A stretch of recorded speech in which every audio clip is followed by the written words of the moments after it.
He buried bullets in the ground, turning them into pressure-triggered landmines. Then he collected even more bullets and carefully removed the gunpowder to make powerful explosives, which he placed all over his farm. To set them off, he dug a trench and filled it with gasoline, making a long fuse. He also set up triggers along the enemy's expected path and hid all the traps under grass. But the most important part of his plan was the underground tunnels. First, he shortened a double-barrel shotgun and placed it at the tunnel entrance, ready to fire. He also sharpened metal rods into deadly spikes and hid them in deep holes along the tunnels. In the ceiling, he placed heavy wooden blocks covered with steel spikes. Around the tunnels, he carved out small holes so he could secretly strike from the shadows.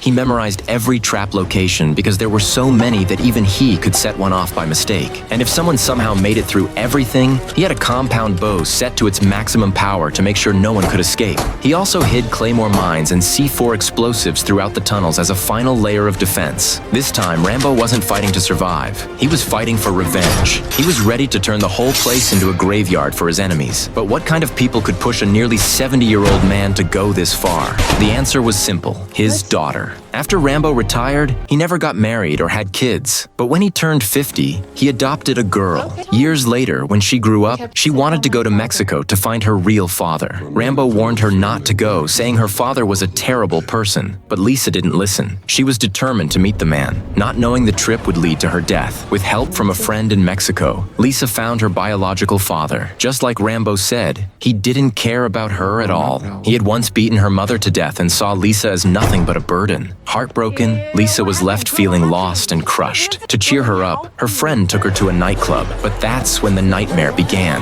A strange man at the bar drugged her drink without her knowing. When Lisa woke up, she was trapped in a human trafficking den, where horrible abuse waited for her. One day passed, then another. Lisa never came back. Rambo grew more and more worried. So he grabbed his weapons, got in his car, and drove straight to Mexico, ready to go to war.